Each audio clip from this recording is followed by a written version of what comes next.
Kemudian kita tarik garis sampai ke ujung ketemu ujung. Maka inilah resultan dari penjumlahan vektor min A ditambah vektor B. Anak-anak, pada materi sebelumnya kita sudah mempelajari bahwa ketika kita punya dua vektor, misalkan satunya arah mendatar sejajar sumbu X, satunya arah vertikal sejajar sumbu Y, kemudian ketika dua vektor ini kita jumlahkan, maka entah dengan metode segitiga, jajar genjang, atau poligon, maka kita bisa mendapatkan hasil dari penjumlahan ini, alias resultannya. Tapi pada beberapa kasus anak-anak, kita hanya diberikan sebuah vektor resultan. Kemudian kita harus meneliti, harus mencari sebenarnya vektor resultan ini berasal dari mana. Misalkan kita merupakan hasil dari perpaduan ayah kita dan ibu kita. Nah, sama juga seandainya ada sebuah vektor yang arahnya miring, maka kalau kita harus mencari tahu sebenarnya vektor yang miring ini berasal dari hasil penjumlahan vektor apa ditambah vektor yang mana. Dalam fisika, kegiatan mencari asal muasal dari sebuah vektor yang arahnya miring pada bidang kartesius itu disebut dengan penguraian vektor. AM to the PM, PM to the AM. If I quit your PM, I still rock Mercedes home. If I quit this season, I still be the greatest. Anak-anak, perhatikan koordinat kartesius berikut. Jadi dalam setiap koordinat kartesius ada namanya sumbu mendatar alias disebut dengan sumbu X. Kemudian ada lagi sumbu yang tegak alias sumbu vertikal, itu disebut dengan sumbu Y. Nah, sumbu X dan sumbu Y saling berpotongan, perpotongannya itu adalah titik nol. Sekarang ada sebuah vektor alias panah dari titik nolnya ini ke atas sebesar 4 kotak. Kemudian ada lagi sebuah vektor, misalkan kita beri nama adalah vektor B. Ternyata panjangnya sejauh 6 kotak di sumbu X. Ketika vektor A dan vektor B ini dijumlahkan, misalkan dengan menggunakan metode jajar genjang, kita gambarkan dulu sebuah panah yang mirip panjangnya dengan vektor A dan arahnya juga sama, cuman letaknya kita letakkan di ujung vektor B. Kemudian kita juga gambarkan sebuah panah yang panjang dan arahnya sama dengan vektor B, kita letakkan di ujung vektor A. Sudah? Sekarang perhatikan pangkal ketemu pangkal dan ujung ketemu ujung, kita tarik garis, maka itu menghasilkan sebuah vektor baru, namanya adalah vektor R. Dengan demikian, vektor R itu merupakan sebuah vektor yang dibentuk dari hasil penjumlahan vektor A ditambahkan dengan vektor B. Tapi anak-anak, kemudian kasusnya dibalik menjadi seperti ini. Pada sebuah koordinat kartesius, ada sumbu X dan sumbu Y, ada sebuah vektor miring. Misalkan kita berikan nama adalah vektor F. Lalu sebenarnya vektor F ini itu merupakan hasil dari penjumlahan vektor apa ditambah vektor yang mana. Misalkan kita merupakan hasil perpaduan dari ayah kita dan ibu kita. Sama seperti ini, misalkan ada sebuah vektor anak, vektor F, itu merupakan hasil perpaduan antara vektor yang mana dan vektor yang mana. Untuk mengetahui vektor asalnya atau vektor penyusunnya, maka kita di dalam fisika harus melakukan sebuah proses yang disebut dengan penguraian vektor. Caranya adalah sebagai berikut. Jadi pada ujung vektor F, kita tarik garis ke bawah, ke sumbu horizontal, sampai mentok di sumbu X-nya. Kemudian pada titik 0,0 alias pada pangkal vektor, kita tarik garis, kita gambar sebuah panah baru sampai ke ujung garis yang ini. Dan vektor yang ini itu adalah menggambarkan seberapa panjang vektor F di sumbu X. Namanya kita berikan nama adalah Fx alias panjang vektor F di sumbu X. Kemudian ingat anak-anak, salah satu sifat dari vektor adalah letaknya boleh kita pindah. Yang penting panjangnya tetap dan arahnya juga tidak berubah. Karena pada panah ini kita pindah ke sumbu Y, kita geser. Kemudian dari pangkalnya ini kita tarik garis ke atas sampai ke ujung dari panahnya. Menghasilkan sebuah vektor baru kan? Nah, ternyata vektor yang tegak ini itu menggambarkan panjang vektor F di sumbu Y. Nah, maka kita berikan nama adalah Fy. dari hasil penguraian ini kita bisa melacak, kita bisa mengetahui ternyata vektor f itu merupakan hasil dari perpaduan dua vektor, yaitu vektor fx dan juga vektor fy. Vektor fx dan vektor fy itu disebut dengan komponen vektor. Seandainya kita sudah mengetahui berapakah panjang dari vektor f, kemudian kita juga ingin mengetahui berapakah panjang dari vektor fx dan vektor fy. Caranya kita bisa menggunakan rumus dari trigonometri untuk mencari panjangnya ini. Sekarang syarat utamanya kita harus tahu dulu berapakah sudut yang dibentuk dari vektor f yang miring terhadap sumbu x. Misalkan pada kasus ini kita berikan nama sudut yang terbentuk antara f dan sumbu x itu adalah alfa, maka seperti yang sudah kita ketahui, rumus dari sinus alfa itu adalah sisi tegak dibagi sisi miring.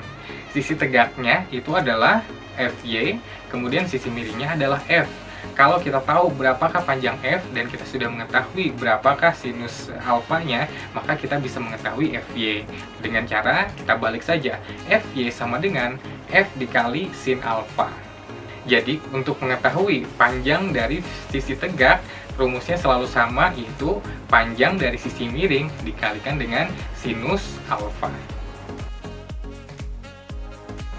Lalu untuk mengetahui panjang sisi datar bagaimana? Nah, caranya kita bisa menggunakan rumus kosinus. Seperti yang kita ketahui bahwa kosinus alfa itu adalah hasil perbandingan dari panjang dari sisi datar dibagi sisi miring, alias cos alfa sama dengan fx dibagi f. Fx dibagi f. Sehingga untuk mendapatkan nilai fx, yaitu tinggal kita balik, yaitu f dikali cos alfa.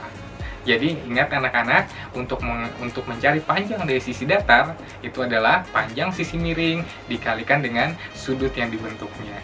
Dan rumus ini akan sangat terpakai pada materi-materi vektor dan materi fisika selanjutnya. Anak-anak, pada beberapa kasus di fisika dan di dunia nyata, kita akan menemukan beberapa buah vektor yang harus dijumlahkan sekaligus. Misalkan pada kasus yang seperti ini. Jadi kalau kita menggunakan jajar genjang atau poligon atau segitiga, kadang-kadang waktunya cukup lama. Nah, untuk memudahkan kita, maka ada sebuah cara yang lebih mudah untuk menjumlahkan atau mengurangkan beberapa vektor ini. Namanya adalah metode analitis. Caranya gampang. Yang pertama kita gambar dulu koordinat kartesiusnya, ada sumbu x dan ada sumbu y. Misalkan kita bertemu dengan kasus ada 3 buah vektor. Satunya vektor ini, misalkan kita beri nama f1 dengan arah miring sekian. Kemudian ada vektor 2, ternyata arahnya berlawanan, tapi mendatar. Kemudian ada vektor, kita berikan nama f3, arahnya miring tapi ke bawah. Kalau ketiga buah vektor ini kita jumlahkan, maka berapakah hasilnya, berapakah panjangnya? Nah, cara yang mudah kita menggunakan metode analitis. Untuk vektor-vektor yang miring, maksudnya tidak sejajar dengan sumbu x atau sumbu y seperti f2, maka kita harus menguraikannya menjadi komponen-komponen di sumbu x-nya berapa, di sumbu y berapa. Sekarang kita lihat dulu pada f1. F1 ini kan miring. Kita harus menguraikan menjadi komponen-komponennya. Caranya seperti tadi, pada ujung vektor f1 kita tarik garis ke bawah, kemudian dari pangkal F1 kita tarik sampai ketemu garis putus-putus tadi, itulah vektor F di sumbu X alias F1X. Kemudian kita cari juga komponen F1 di sumbu Y. Garis putus-putus ini kita geser ke sumbu Y, kemudian kita gambar dari pangkal F1, kita gambar ke atas sampai sepanjang garis putus-putus ini. Nah, itulah komponen dari F1 di sumbu Y alias kita beri nama F1Y. Begitu pula pada F3. Pada ujung F3 kita tarik garis ke sumbu X, sudah ketemu seperti ini. Kemudian dari pangkal F3 kita tarik garis panah sampai ketemu garis putus-putus ini. Itulah F3 di sumbu X alias F3X. Kemudian garis putus-putus ini kita geser sampai mepet di sumbu Y. Nah, kita gambar sepanjang garis putus-putus ini, itulah komponen penyusun F3 di sumbu Y alias kita beri nama F3Y. Sekarang kita sudah mendapatkan komponen-komponen vektor yang sejajar sumbu X apa saja, yang sejajar sumbu Y apa saja. Nah, tapi kita masih belum tahu nih berapa panjang dari vektor-vektor komponen penyusun vektor-vektor tadi. F1X panjangnya berapa? F1Y panjangnya berapa? F3X panjangnya berapa? Dan F3Y panjangnya berapa? Cara untuk mengetahui panjang seperti materi tadi, yaitu kita cari dengan rumus trigonometri sinus dan kosinus.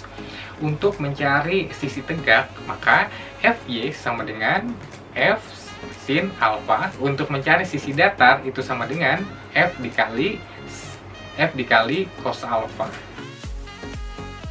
Nah, sekarang sebagai contoh Bapak bantu dulu. Untuk F1, komponen pada sumbu X, yaitu adalah F1X. F1X itu adalah panjang sisi miring atau F1 dikalikan dengan cos sudut yang dibentuk, yaitu cos alfa. Kemudian pada F2, karena F2 ini sejajar dengan sumbu X, maka berapa kotak di sumbu X itulah panjangnya. Tapi anak-anak harap diperhatikan, di dalam vektor nilai positif dan negatif itu sangat berpengaruh. Tapi nilai positif dan negatif itu tergantung kesepakatan kita. Misalkan, kalau ke arah kanan adalah positif, maka ke arah kiri adalah negatif. Kalau ke arah atas adalah positif, maka ke arah bawah itu adalah negatif. Sekarang, karena F2 itu arahnya adalah ke kiri, maka kita sepakati adalah negatif. Maka panjang dari F2 itu adalah negatif. Kemudian pada vektor F3, komponen F3 di sumbu X itu adalah F3X, yaitu panjang dari F3 dikalikan dengan cos beta. Ternyata dari gambar berikut kita sudah mendapatkan ternyata di sumbu X itu ada 3 buah panah. F1X yang arahnya ke kanan, F2 yang arahnya ke kiri, dan juga F3X yang arahnya juga ke kanan. Sekarang tinggal kita jumlahkan saja. Yang ke kanan adalah positif, yang ke kiri adalah negatif.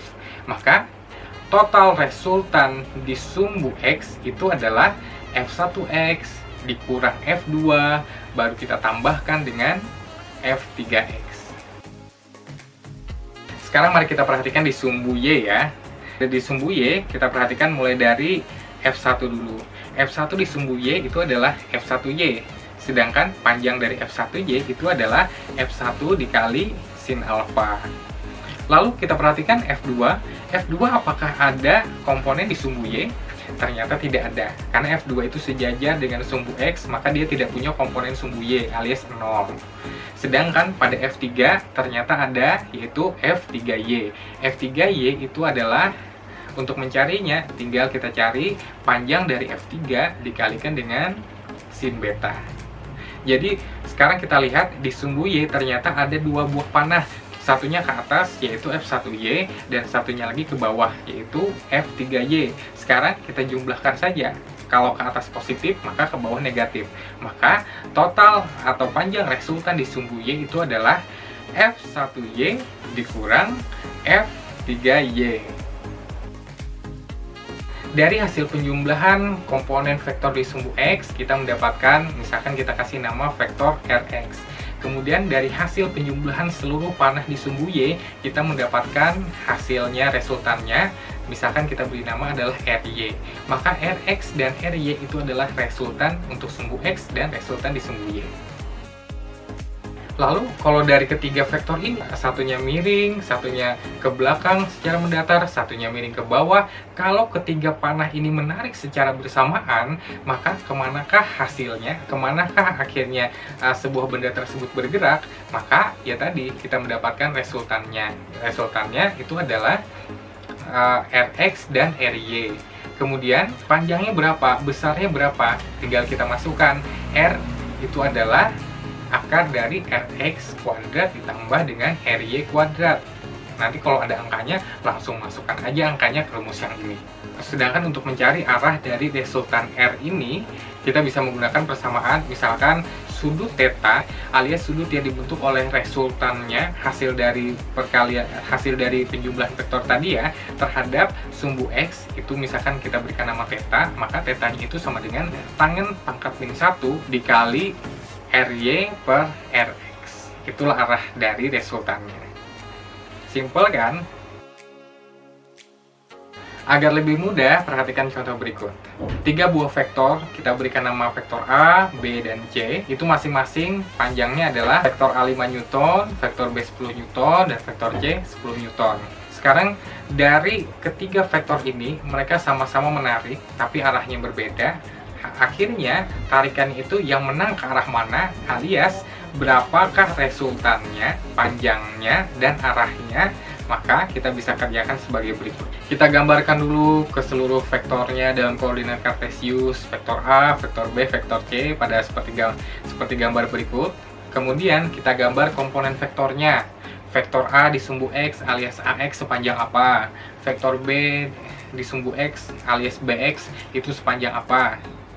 Kemudian vektor C di sumbu X itu ada atau tidak? Karena dia hanya vertikal, maka tidak ada. Kemudian kita cari juga komponen vektor di sumbu Y. Kalau pada vektor A, maka AY. Pada vektor B, BY. Pada vektor C, karena dia sejajar dengan sumbu Y, maka itulah vektor di sumbu Y-nya. Sekarang kita hitung panjang dari masing-masing vektor komponennya. Pada vektor A, komponen vektor A di sumbu X alias AX itu adalah panjang vektor A dikalikan dengan cos sudutnya, yaitu 37 derajat.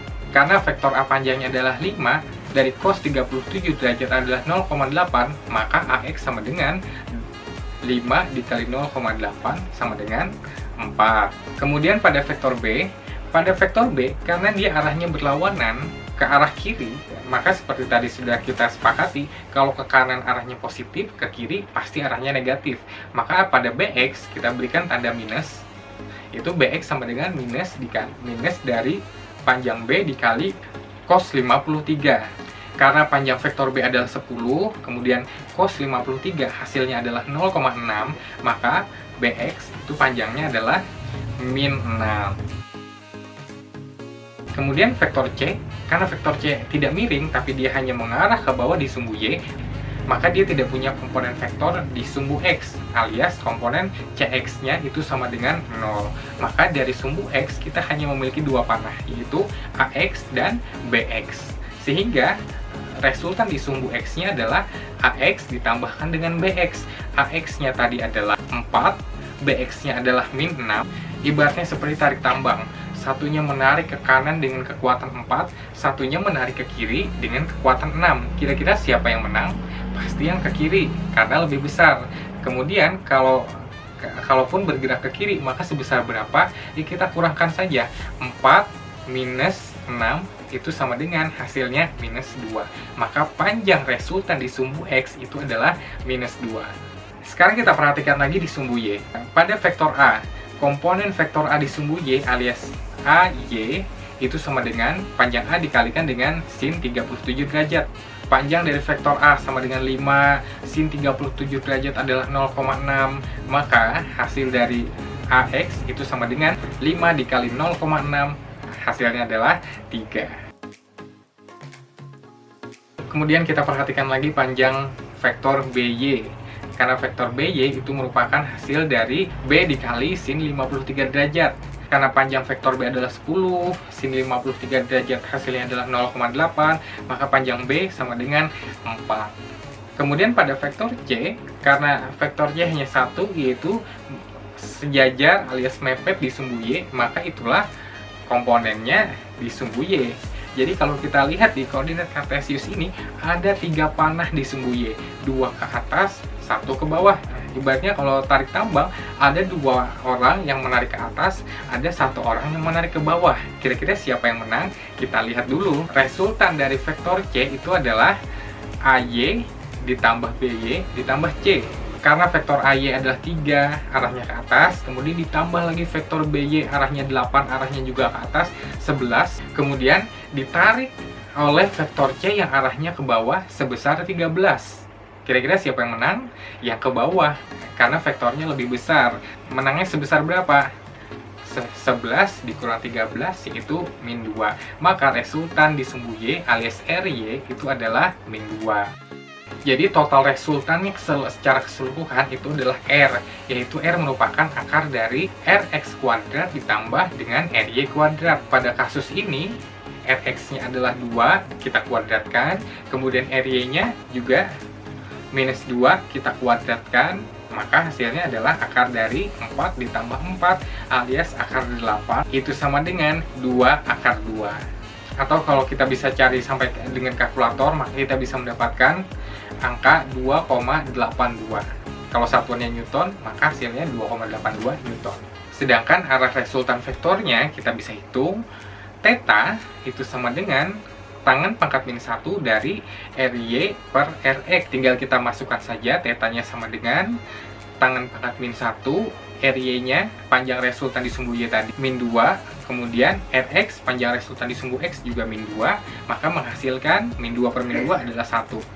Tangan berapa derajat hasilnya 1, lihat di tabel, maka kita mendapatkan tetanya itu adalah 45 derajat. Simple kan? Bagaimana? Bisa dipahami kan? Kalau masih ada hal yang membingungkan atau masih ditanyakan, boleh tuliskan pertanyaan kalian di kolom komentar di bawah ini, nanti akan Bapak jawab. Jangan lupa untuk subscribe channel ini, karena setelah ini akan ada lanjutan dari video-video materi tentang vektor dan fisika yang lainnya. Terima kasih dan sampai jumpa pada video episode berikutnya.